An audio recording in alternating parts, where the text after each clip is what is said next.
Across the Park podcast is proud to be sponsored by Globe Gas and Heating. For the best kitchen and bathroom renovations, boiler servicing and repair, and central and underfloor heating in the Northwest, head over to globecentralheating.com and quote Across the Park for a free quote.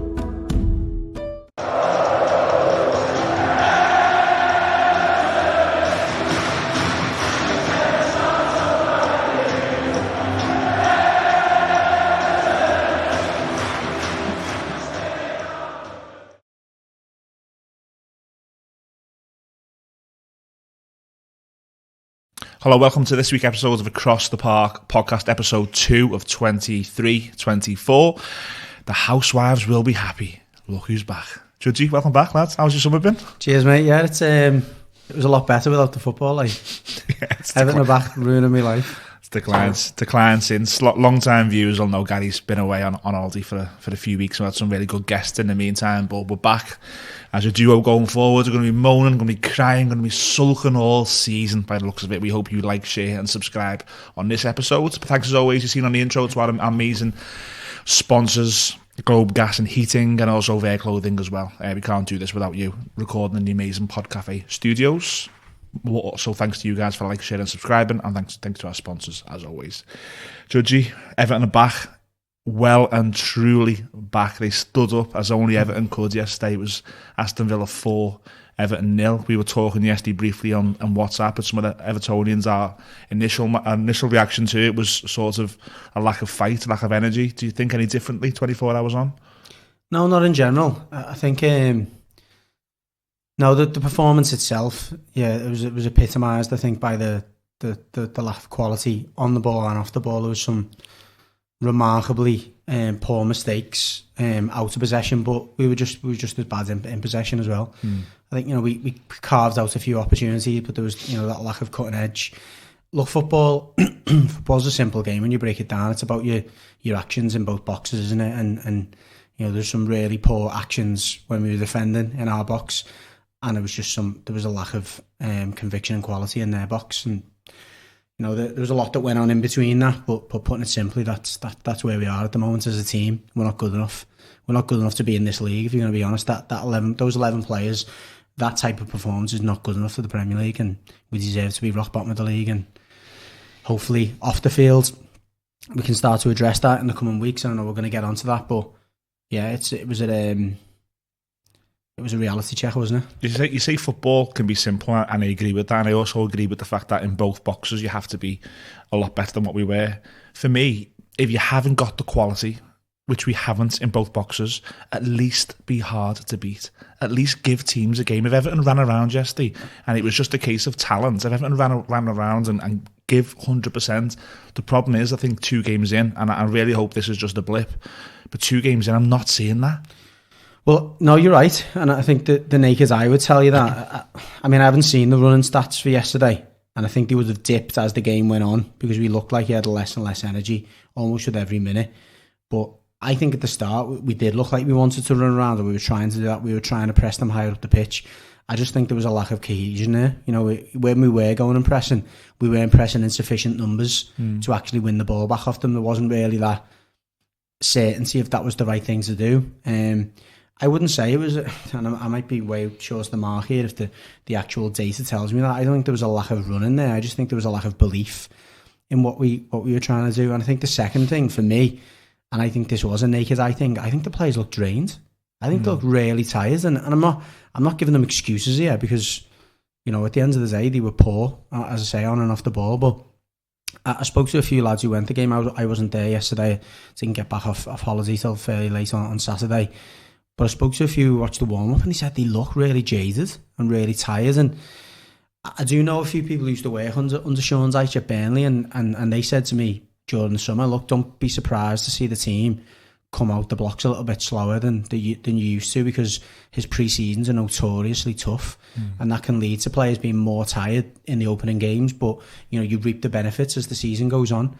That's a concerning statement for me for 2 reasons. One, that, if it leads to 2 games where we're getting beat by an aggregate of 5 goals and we're not scoring, the confidence that breeds then for the future games. But the second one is this squad is not the squad that we expect or we hope to see come into the winter months, September, October, because we still expect to see a little bit of business being done. So you're then going to be ended up with maybe 3, 4, 5-year players. They're not at the same fitness levels as the rest of the squad. There's so many alarm bells for me, and it's not entirely the manager's fault, not entirely the player's fault. In fact, I actually thought in my head coming into this podcast, there's 3 parties involved here. There's the recruitment team led by Kevin Thelwell. There's Sean Dyche and his team is in the management, and there's the players. And the order of fault I would place at the moment would be Kevin Thelwell, number 1, as recruitment team for not, as you say, recruiting enough quality into the squad. Number 2 would be the players probably, and number 3 would be Sean Dyche. Although if I had more of an insight into what's going on off the pitch, I might flip those 2 round. But without doubt, the number 1 culprit for what we're seeing on the pitch at the moment, lies at the door of the leadership of the club and the recruitment of Kevin Thelwell. The Thelwell one is really interesting because there's a narrative out there that he's trying to get players in. There's a number of names that we were linked with last summer. I think Kudus and then Suleimana in January, and people are pointing to, look, he's identifying players, but the club, for whatever reason, aren't able to do those deals. He's also identifying players now. The Shea Adams thing. Now, Shea Adams, if he comes in, good luck. Yeah, we do need a striker. You're telling me for £15 million there's no one better out there than Shea Adams? It's a lazy signing. And the second point of that is, if he was the target, get him in July 1st when that FFP, when the accounts change and you can start using this year's money, get him then. That's my biggest criticism, is the lack of homework that had been done on these so-called targets. So it's not just the job of identifying a player, it's the job of going and doing your homework on that player, whether that's you doing it personally or whether it's your various people who are out in the field or picking up the phone and speaking to the agent, speaking to the manager of that player, speaking to former managers. You should know by doing that homework whether that target is attainable, whether the club can afford them, and whether that person wants to come to the club. How many times have we been linked with players this summer who've said, I don't want to go to Everton? Like that's embarrassing. And that's not Adams. Adams will come and Southampton will sell. But the point is, if that, and that's what you're getting to there, if Che Adams was a target that we said, look, that fits the profile, the type of player we want, Che Adams wants to move, we know there's a valuation there, get the deal done early. Yeah. Like that's the bit I agree with wholeheartedly, and I know the Evertonians would, and that would point, if we done it and we operated in that manner, it sends a message to not only the rest of the clubs out there in terms of the way we're going to deal, but also sends a message out to the other players out there that we're not just, shooting in the dark, and we're not just trying to just go for anyone and everyone, because that's what it looks like now. I mean, you put a to go on to one now, it says that we're likely to go more towards 30 million. Leeds do not want to sell this player, so either start being aggressive earlier. You're chicken now to a week left of the transfer window, and we ended the season, me and you went for a pint, we didn't celebrate the Bournemouth one, we said we can't go through this again, go and get a striker. We're playing Dobbin and Morpay yesterday, no disrespect to Dobbin and Morpay, but that's not where we need to. We can't be playing those players and improving. And again, the Thelwell point is a really good point. Things needed to happen for this football club to be safe this season. They've not yet happened, have they? Kevin Thelwell, for the last part of last season, should have been doing what he's doing now. And doing his own work. He knew what type of money he was working with. We haven't sold anyone really for significant money in the summer window. Okay, we got rid of a bit of dead wood. A few players have been out of contract. He knew pretty much nailed on what the budget was going to be. He also should have known which players he was maybe going to move on. There's still rumours, beneath the surface that Onana might go late in the window. That's even not good enough. No, because we know full well that if a bid comes in, we'll sell him. We will sell him. And then you go into another club with a big pay packet from it, and they know what you've got. And the premium goes up because it's late in the window and you're armed with money. Yeah. And it is, look, it's concerning. There's very little cause for optimism, including the deals that might still get done, for the reason that, again, these players are coming in ill-prepared. You've got, Chimiti didn't even get on the bench because he's not ready, in Sean Dyche's words. Yeah. What was the point in getting him so late in the window then? He would have been close to ready, wouldn't he, as we got him at the start of the summer? And if he was a player, all right, the argument would be from Thelwell, look, he's one for the future, fine, but at least give him a pre-season, for God's sake. Yeah. It's, I think you could go on all day about it, but going back to the game in particular, I still lay the blame at the man who was meant to put the tools in front of the manager to be able to do his job. But let's go back to the start of the game briefly, if you don't mind. And 15 seconds a corner straight away, wasn't it? Yeah, exactly. You're straight away on the back foot. But what I was going to say is, I looked at that 11 and thought, it's not bad, that. And I think there was even comment from one of the commentators who were covering the game said, I looked at that 11, it looks fairly strong outside of, the benches, obviously. I remember, it's a fairly strong 11. And that's an outsider saying that. On paper, it does look fairly strong, but it just looks so disjointed and so lacking in ideas, doesn't it? It's been like that for ages. We've got a question, so we invited some social media questions this week, so thanks for sending them. We've got a question on that. We're going to speak about Michael Keane as well, because the listeners have asked us to talk about Michael Keane. But when I was doing my notes this morning with a cup of tea, thinking what I wanted to speak to you about, a couple of players stood out for me who I expected more from in the early part of the season. The early part of the season is 2 games, so I'm not overreacting here, but I'm looking at Everton versus Fulham and Aston Villa versus Everton. It's not Barcelona versus Everton or Real Madrid versus Everton. It's games that we should be competitive in, and the Fulham game we were. But I think these 2 players still didn't play well last week either. First one being Nathan Patterson. I'm excited by him when I look at the attributes and I look at parts of his game. I don't know whether the manager is restricting what he does going forward. He seems to be very, very deep. Willian gave him a hell of a game on the opening game of the season. We were lucky Willian got subbed, I think, because he was getting torn apart. He wasn't very good yesterday. He seems to not be a really great defender. And if you play Nathan Patterson, for me, you're playing him because of his output. If you're taking that away from him, it's not really a fit. It's not working. Victim of the system, without doubt, for me, and the personnel that are picked to play alongside him or in front of him. I mean, I think James Garner's another player who I expected a lot of coming into the season. I don't think he's performed badly. If anything, he was one of the ones who tried to make his mark on the game to some extent yesterday. But if you're a Nathan Patterson, you want a player in front of you who's going to be there to combine with you. I mean, that's the way he plays for his country. Yeah. That's the way he's played, as you've alluded to, and he's played well for us. He's got someone to go and work with and go and get on the overlap from. No one's in front of him when he gets the ball. He's only really got that pass inside the pitch because that's where the players are. And he's playing it into that inside, and it's just coming right back to him. I really feel sorry for him, to be honest. The second pass, so when you're a fullback, and I don't want to overanalyse this, you pick it up, you open your body up, and your first target, if you can, is to try and get it into the front man. You always look for the furthest pass forward and the most direct one. If you can't, you look to link with your winger, and your last one is, okay, I'll go inside then. Yeah. He literally has got 2 of those options completely off the table already. Calvert-Lewin was obviously on the pitch for a short period of time yesterday, but when he was very central and variably standing in between 2 centre-backs. So that's a bit of a percentage ball. He looks on his outside, he's got no one wide of him at any time. He looks inside and he's got a kind of guy who you wouldn't really trust with the ball, apart from to bounce it back to your centre-backs.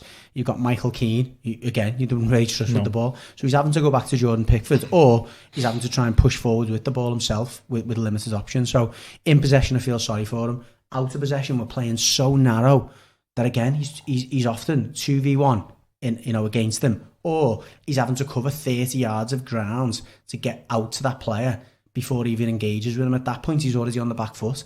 I've played fullback, not at the level that Nathan Patterson's playing with, but I would not like to be playing in that team of fullback at the moment. So like you, I'm disappointed with his performances, but I do feel really sorry for him. There's mitigation there. Another player I wanted to speak about, who I was excited by going to this season. I thought he's had his first season in England where he showed flashes of being a good player, not all the time. And we spoke about this player, and you've said he's a young player. You don't get it's very rare you get a full season at that age of really high performances. I thought this season would get more out of him. He was invisible yesterday, and he's invisible a lot for me. Amadou Onana. Yeah. I've said there about Patterson not being a fit, but you've came back and said it's maybe just a system. Onana, I don't see it. I just don't. And I don't want to criticise young footballers, especially a young footballer who's had a bit of abuse, which we don't condone on social media. That won't stop me giving my opinion on him being a footballer. Okay, I know Belgium fans rave over him. He's got caps for Belgium, and their journalists raved over him. And again, there's been flashes last season of me. He's a good player. It's not for me. He doesn't fit this. Does not fit this Everton team. We don't need him, and he doesn't need us. Yeah, I agree with that last statement wholeheartedly. I think I don't think it's a good fit for him as a player right now. And I don't want to harp on about the system again. I don't think it helps him being in there. I don't think it helps him having a lack of creative players who are on his wavelength. I think he's better than us, but I also don't think that he looks like a player who justifies that price tag and the clubs that are necessarily touted with buying him and the reputation that comes with him. I think he's got to roll the sleeves up a little bit. I get the not on the impression, but I get the feedback from the training ground that he's having himself a lot of the time, and that he he kind of he expects more of himself or thinks he's better than he is. But the ultimate, statement of the moment is his performances are not living up to expectation, regardless of his age. He come with a decent reputation, as you say. Showed flashes last year. Most neutral fans see him as a threat. I'm not seeing that threat. I think he gets in the area and very rarely gets on the end of things. I think when he does get on the end of things, he again is one of the biggest culprits of lacking conviction. And I don't think he influences the game off the ball. I don't think he fouls people enough anymore. I think when he first come in, he was constantly getting yellow cards and whatever. I don't mind that from a player who's playing the middle. He didn't lay a glove on any of them yesterday. And for me, you can talk about the system all along. But if you're playing all day long, if you're playing centre mid and you're playing in a game like that was yesterday, and you've got John McGinn who's in 10 yards of space every time he gets the ball, you just go, you know what? If I go and stick with him and go and make things difficult for him, I'm going to make a difference. I'm going to make a stamp on this game. Not enough players on that pitch yesterday took individual responsibility, and he was one of the biggest culprits of that on and off the ball. Like I said, the social media questions are flooded in, and they've asked about Michael Keane. Before we do get to social media, we'll cover that in a whole section. Excuse me. The manager was praising Lewis Dobbin's performance yesterday. He said Dobbin came on at half-time and gave us something different. He was direct, and he played with that freedom that youngsters have. And he sort of indicated that Dobbin might get more minutes now going forwards. We'll preview Wolves at the end of the show, but do you see Dobbin now being more of a permanent fixture in the matchday squad? I mean, why wouldn't he, for a start? And two, I think that would be a breath of fresh air for someone like a Nathan Patterson, because you know what you're going to get from him. You know you've got that outball of playing it down the line, and you know that he's got the pace to get onto it. You know you've got someone who can get from one end of the pitch to the other because he's got bags of energy and he's quick. So I don't see why not. I think ultimately that was a double-edged statement, if you like, from Dyche to say to Kevin Thelwell that is literally what I'm working with. I can't do nothing but play a Lewis Dobbin. But also I think it's a credit to the fact that he come on and he just done the basics well. I think the first time he got the ball, he went and beat his man and got to the byline. I don't think any of the other players, whether it be wide players or forward players, managed to do that in the whole game. I think it's a reflection of where we are. Obviously, it's a little bit of a nod to Lewis Dobbin. But yeah, if we don't make any more signings, I'd be surprised if he doesn't start against Wolves, to be honest. These Twitter questions came in bulk. In relation to Michael Keane, I picked a couple out. Fair Play Man and Paul, they've basically asked, why does Dyche stick with Michael Keane? Michael Keane was pulled out of the Everton team for the most important 4 games last season. Why is he back in? Better the devil you know.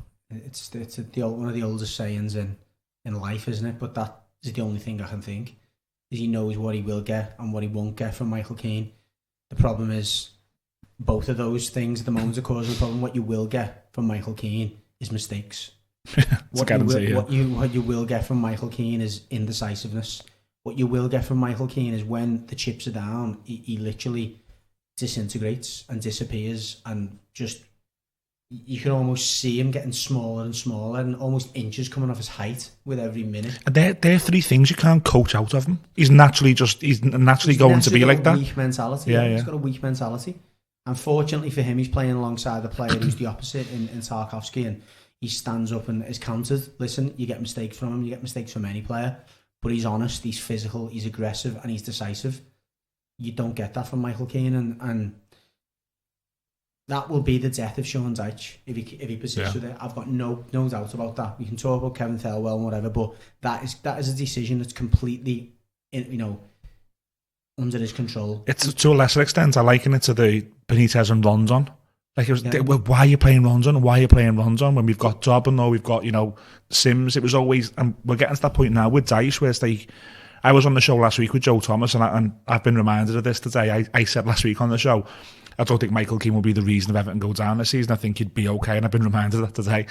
I've changed my mind within a week. I've watched Michael Keane for 4 or 5 or 6 years. He's been at us, and I've never ever really been impressed, apart from short times where Carlo played a really low block and he was no danger there because he had 2 other men either side of him. I'm not going to say Tarkowski played well yesterday, and he didn't, but I've got no problem in Tarkowski coming back in next week and doing the same again, because it's a bad game. It could be a bad game. I'm talking Keane being a bad player. Yeah, that's it, and you're right there. And listen to Sean Dyche's comments after the game. He was the first point out that, look, most of our players have had an off day there. But as you say, and you're completely right, that's not an off day for Michael Keane. That's more like what we see from him consistently. Yeah. And for him to not identify that individually, but also not for him not to identify the impact he has on the rest of the team. That's it, yeah. Is just unforgivable. Yeah. It is unforgivable. And I had a bit of respect for Sean Dyche when he dropped him in the end last season, because he dropped him at a critical time when it could have backfired. But he did it. And, it obviously had the opposite. It had a positive impact on the team and Yerry Mina coming in. But it wasn't almost, I don't think it was such the Yerry Mina impact, although I loved the bones of Yerry Mina. I thought he was a brilliant player for us when he played. I think it was just the fact that Michael Keane wasn't in the team. For the players around him, yeah. Yeah. And we've got two players there that, look, without doubt will have their faults. Two players that are young for centre-backs and for that reason will be a risk. But Jared Brandtwhite has played at a higher level and more consistent level in one season on loan than Michael Keane has in his whole career at Everton. Yeah. Ben Godfrey, although he certainly has had a really difficult 12 months with us, has got better physical attributes and a better mentality than Michael Keane will ever have.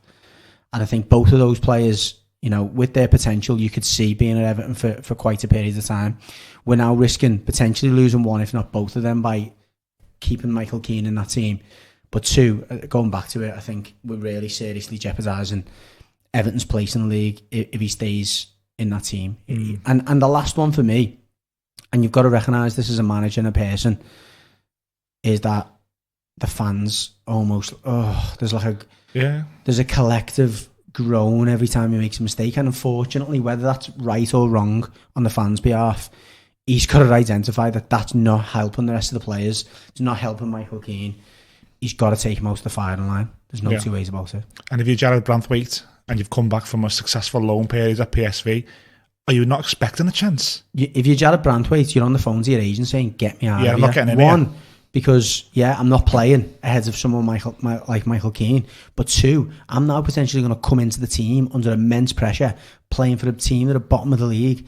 That's not where you want to be as any player, let alone a young defender who's trying to learn his craft. Look how difficult John Stones found it in a team that was struggling at the time. And he hated it in the end. He's having to tell the park end to calm down. He's a similar player to that, isn't he, Jared Brandtwhite, from what you can see. This is the moan and groan podcast here, but it's when you're talking about Michael Keane, it's hard not to moan, and it really is. It gets you down when you see his name on the team sheet, and it doesn't get much better once the game kicks off. I know. We're sorry for everyone who's listening. We are moaning a lot. We really hope the next episode will be a lot better if Everton beat Wolves, but we are reacting to obviously a very bad defeat. Another social media question, Judge, who came in from Carlos on Twitter. Everton have looked stale for a number of years now. He says there hasn't been a manager who implemented a style or a pattern of play since Marco Silva, and I include Carlo in that.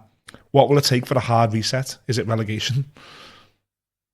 Not that I doubt he wants relegation, but is that what it takes? Your definition of a hard reset is in football is relegation, probably. Relegation or actual liquidation. Do you agree with that? There's been no real style since Marco Silva? Everyone knows who's followed or listened to this podcast for a number of years how highly I rated Marco Silva as a coach. Not as a man manager, and he made some poor decisions and he was very stubborn or whatever, but as a coach, I fully agree with the listener or the follower there. He's the last one to Carlos. He's the last one for you to come in and say, I'm going to change things. This is not change things. This is the way we're going to play. And whether that pattern or whether that style worked, which it didn't at times, and it got us some heavy defeats, not least at Anfield, one of the worst I've seen. There was no doubt what he was trying to do. And I think the players knew what he was trying to do. And I made the comments every time we come out of international break where he has a good 10 days to 2 weeks with that team. They always come out better. He was the manager where I seen most changes if there was going to be tweaks at half time that has a positive impact. So I agree with that. I'm not waxing lyrical about Marco Silva here, but I think the lad's right that we have lacked a coach / manager with any real conviction or any backbone to want to change the style. Now, making a statement that Carlo's got no backbone or he's not good enough is wrong. But I think what Carlo came in and done is similar to what at a different level. What Dyche is trying to do is trying to work with what he's got. Carlo Ancelotti is not a notorious for having a deep line, but he knew that the players he had there couldn't play a high line. So this is the way I'm a good manager at trying to help teams win games. And I think Sean Dyche is a good manager at helping teams avoid defeat as opposed to winning games. But he's been operating long enough in the Premiership to show that he can grind out results with mediocre players. But he's up against a different animal. He's not only got mediocre players, he's got players with a weak mentality and the mediocre. So it's to some extent it's a thankless task, but I couldn't agree more with him. And in terms of the hard reset, unfortunately, that probably is relegation, yeah. Or it's going back to, let's bring a coach in then who's going to try and implement a style. But what will probably lead to there, though, is relegation as well, because that coach is probably not going to get results out of trying to enforce a style on a team that are not capable of implementing it. If I piggyback onto Carlos's question there, you've said that maybe bringing another coach in. Now, I understand Dyche is there to do a job. His job is to keep Everton safe. Benitez's job was to try and keep Everton safe. Allardyce's was. There's a certain level. We rolled the dice on Carlo, and Marco Silva, like Carlos has said there, was probably the only manager who said, like, how do we change this? Everything here and we'll go on your culture. To do that again and try and have some sort of success in this world of FFP, would it be a Graham Potter? If hypothetically it doesn't work out with Sean Dyche, would you trust Graham Potter to say start again? I don't want to start talking like that already. I really don't. And I know people might criticise. It's not that I don't want to criticise the manager. I just think clearly, in my opinion, the directive and the objective of Sean Dyche is keep us in the Premier League, make sure we don't go down, get us through this FFP period, and that's it. So therefore, Graham Potter isn't the man. If that's the job, it's not. Because he won't come in and do that. He'll come in and try and instill a certain mentality, a way of playing. Those players are not capable of that. And I can't see us being able to sign the 5 or 6 players and sell 5 or 6 players that's going to get us to that point. So no, I don't think that is the answer, given what the objective is right now. Okay. Unfortunately. Liam's put a question in, again, on Twitter. We've sort of covered it, but I'll go back over it a little bit so we can just touch on it. He said, does anybody know what they're doing? We've come into this season again without the striker that we need. We've also not got a centre-half in what we need. Alarm bells for me. I think we'll be in trouble. What do you think? Couldn't agree more, yeah. I think we just pretty much said it. No, he's spot on. Does anyone know what they're doing? I think some people know what they want to do. Look, we don't have all the answers, do we, in terms of what constraints certain people are working under. But I can only put it that I feel as though the job of whatever Kevin Thelwell's role as director of football, head of recruitment, all of those things, his job is to identify targets that are going to fit the profile of the team or the type of player that Sean Dyche wants to keep this team in the league. If Sean Dyche has said to Kevin Thelwell, or between them, they said, this is the type of player we want, and he's not even come close to securing them, then he doesn't know what he's doing now. If there's certain things that have gone on behind the scenes that we're not aware of that have conspired against them, which I'm sure he'll say they will, then fair enough. But I don't see what them things are. I don't think any of them, any excuse I can think of is not good enough, apart from him doing all his work and then suddenly out of nowhere someone saying, oh no, we've got 5 million less than that. Go and work with that as a budget. But that doesn't seem to be the case. Do you know what I mean? So I can't see how it wasn't. Kevin, you've got 40 million to work with. Sean, what players do you need? I want a centre-back, I want a winger, I want a forward. Okay, go and do your work. If that was what was presented to Kevin Thelwell, and he's got the information from the manager of the type of player he needs, then Kevin Thelwell's clearly failed. If Sean Dyche is not telling Kevin Thelwell who he wants, which I don't believe is the case, then he doesn't know what he's doing. But it doesn't, Sean Dyche has said, hasn't he, since May, I know what we need. We need this, and we're gonna work hard to get that done. It was a bit of a damning press conference after the Bournemouth game from Dyche, wasn't it? Like, I've told them what we need. Whether I can get it is, and if I don't get it, I've told them where we'll be. Yeah, and do you know what? I thought it was a disclaimer, and I still think he's working hard to justify that disclaimer. I think bringing on Yango off the bench for a couple of minutes is a disclaimer. I think praising, Dobbin, who is a League One player, whether we like it or not, he's performed okay in League One, but he's not performed well enough that championship teams have come in to sign him. What does that tell you? So I think the statements like that and the body language, the words he's using, the way he's speaking are all to say, this is not my problem. This, I'm only working with what I've got, and what I've got isn't good enough. Danny on Twitter again, he's asked about Che Adams. I wasn't going to read this out because it was a bit of a moan, but I do think it gives us a chance. He fits in well. Everton's hand. It's in keeping. I do think it gives us a chance to maybe talk about what he can bring. Yeah. But he's basically said, Che Adams, great. Another striker who can't score goals. Why? Look, I'm not going to start getting on the defensive of Che Adams because I don't think it's about him per se, and I don't think that's what our followers getting at. I think he's just saying, like, why are we back in here again for another striker? There's two answers to that. One, you don't get a proven Premier League goal scorer who gets you 1 and 2 for less than 40-50 million. Let's be honest, that's a fact of the matter. I guess you would argue, let's go and find someone from abroad, but we've done that with Chimiti. We've got a young up and coming striker who could potentially be a top forward in the future. You can't get two of them.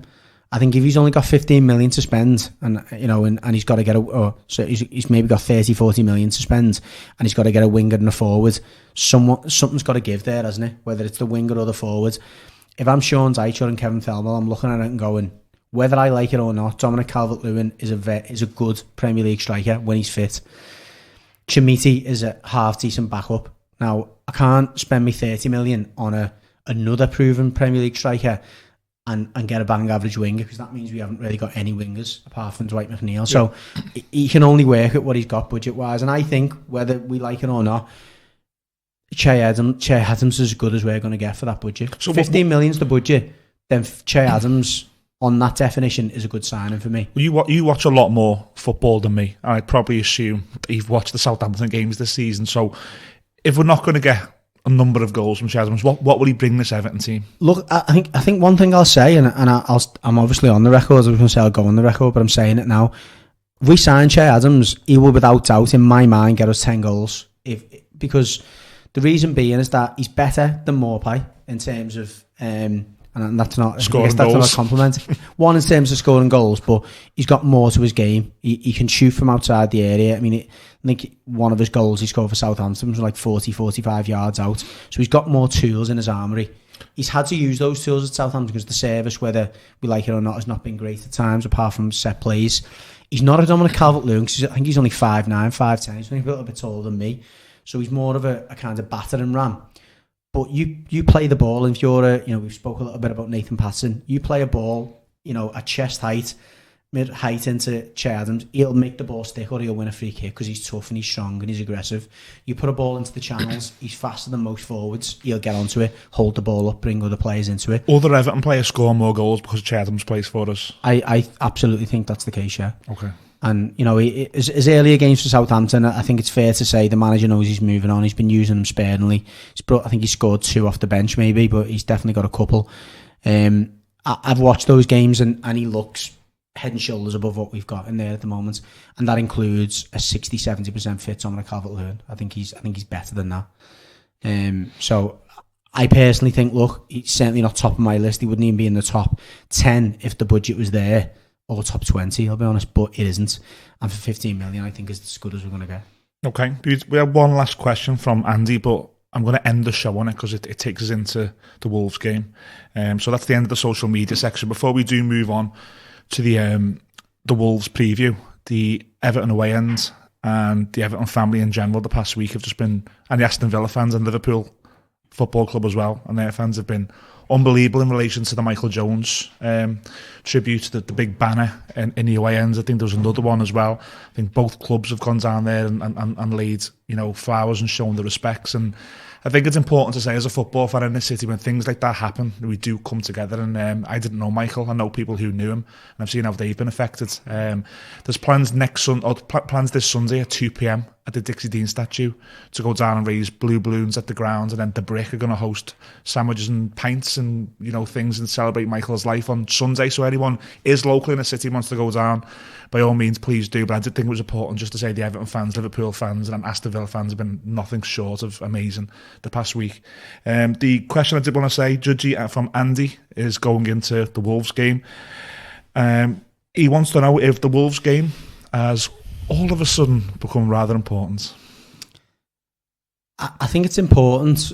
Obviously, it's important. We're bottom of the league now, and I was reliably told by TalkSport on the way in that's the first time we've been bottom of the league since 2010, which you couldn't believe. In the first 2 games, yeah. No goals, no points. Yeah, which you know is not a good position to be in. I think it's a massive game. We just spoke about targets, bringing players in. You don't want to be bringing players in when you're rock bottom of the league. I mean, it sounds a bit of a mad thing to say because you need to bring players in. What I'm saying is, you need to improve the mood around the club. I think if you come into the club and the club are rock bottom and the manager's up against it, other players are up against it, there's negativity everywhere, I think you've got no chances in you signing. I really do. I mean, I guess some would argue that, you know, it's a win-win situation because you come in and make an impact and suddenly you're the hero or whatever. But I just think if we lose or don't get a result on Sunday, you know, against the Wolves team that are again in a similarly negative vein. I don't think you could have picked 2 teams that are so up against it at the moment, not only as teams but as clubs than Everton and Wolves. So I think the results, people, the media, everyone will jump on that and go, whoever loses that game is going down this season because they're both in equally dire situations. So I think there'll be a lot pinned on it, whether we like it or not. I couldn't bear to be at Goodison if we lose on Saturday. I think it'll be nasty. Already. And it's 3 games in, but we're in a situation now where a lot of fans, and again, we don't speak for every fan, a lot of fans are looking for change at the top. They're looking for change on the pitch. We're not getting it. So that frustration is boiling and boiling. You get hammered yesterday. Worst case scenario, we get beat on Saturday. I don't think Goodison Park will be a nice place for those players. 3 games in, you don't want to be there. The flip side of that, if I try and be a bit positive, is what better way to put that in the rearview mirror, that being Aston Villa, than a big win at home at Goodison on Saturday. Yeah, that's what Tarkowski said yesterday, wasn't it? I know it's been doing the rounds as like, get on this is embarrassing this, but as I say, it's what he's saying is, look, the positive for me is we've got a chance to right that wrong next week. Yeah. We've obviously spent a lot of time being negative here, but let's be honest, no Evertonian was going into that Villa game thinking we should win this. You know, any Evertonian who was going to be realistic and knows where we are at the moment, knows that Aston Villa are in a better place than us on the pitch, off the pitch, but more significantly, they've got better players than us. So I don't think anyone was deluded enough to think we should be going to Villa and winning. It was the manner of the defeat, wasn't it? Yeah. But you're right, if we go and put that right against Wolves and we produce an opposing performance which is better than what we've been used to in recent weeks and months, then it is in the rearview mirror for me. I think you put it behind you and go, well, look, if we can keep beating the teams like Wolves that are in our bracket at the moment, then we're going to be okay. And this is a chance for people at the club to make that happen. If Everton can get Chadham's over the line this week and he starts on Saturday, and in a perfect world, he scores the winner, or he has a great game and then Everton win, everything's just a lot better, isn't it? And it's people at the club who can make this happen this week. 100% right, and that's why this week and early on in this week is the time to get those deals done. If you know you're going to go to 30 million for Nonto and it's going to get it done, you know that going to 15, 16 million for Chadham's gets it done. Get it done now, because it doesn't look to me like there's any more realistic targets in the offing apart from loan deals, and loan deals shouldn't be, you know, off the cards anyway, regardless of how much money we've got to spend. So the message, as you're getting at there, to the people at the club would be, get them deals done, get them done now, get Chadham's into the starting 11 if it looks like Calvert-Lewin's going to be out because of concussion protocols. Get Nonto on the bench. He comes off the bench after 60 minutes and gives us that injection that we haven't got at the moment. And I think you've got a real chance of producing a good performance, a good win, and completely changing the mood. Yeah, and that we need that more than anything now, don't we? Because you don't want to go into Sheffield United. I don't want to sit with you next week and talk about how Sheffield United is massive, and then the transfer window's ticking down. Come this time next week, we'll have days left. This is a big week for Everton. I think that brings us to a natural close. We've had a good old moan, haven't we? Not even had a pat of pints, I'm still moaning. I always feel better after I've got all that off my chest. No, thanks to the listeners and followers for the questions. They always help. What you may have noticed as well on the table, we've got a load of old programmes going right back to the 1930s, 1940s. You know, some of them are like less than a penny. I don't even know what some of them symbols mean after there, but something we're going to bring to the podcast in future weeks is we're going to pick up one of these programs, maybe take a picture of it before we record, and just ask any people out there for the memories. It might mean you're going up to your granddad and going, "Granddad, do you remember this game?" or whatever. I think it's a nice little touch. We used to do this week in history, didn't we? And so international breaks is perfect, isn't it? Yeah, it is. Yeah, get some of them all programmed. Go back to better times. So where we weren't moaning, or in some of these cases we weren't even alive. So you may have noticed that on the screen, and our fantastic director back there has got them showpieced. But look forward to getting through some of these at some point. Yeah, absolutely. We are recording at the amazing Pod Cafe Studios down at the Baltic Quarter in Liverpool. They are tagged on our socials. We're at Across the Park PC. Anyone's interested in speaking to Pod Cafe, go on our socials and you'll see them tagged in our bio. Can't thank them enough for their kind hospitality and also, you know, they edit our shows. They have everything ready for us. Couldn't thank them enough. As always, thanks to our sponsors, Veer Clothing, Globe Gas and Heating. And thank you to you guys. I really hope you like, share and subscribe. It's going to be a tough season for us, but I think it's important that we do stick together. We've got to get behind this team and this club, whether we like it or not. Being an Evertonian is not the greatest thing in the world, and sometimes it is the greatest thing in the world. Thanks for watching, and as always, up the Toffees.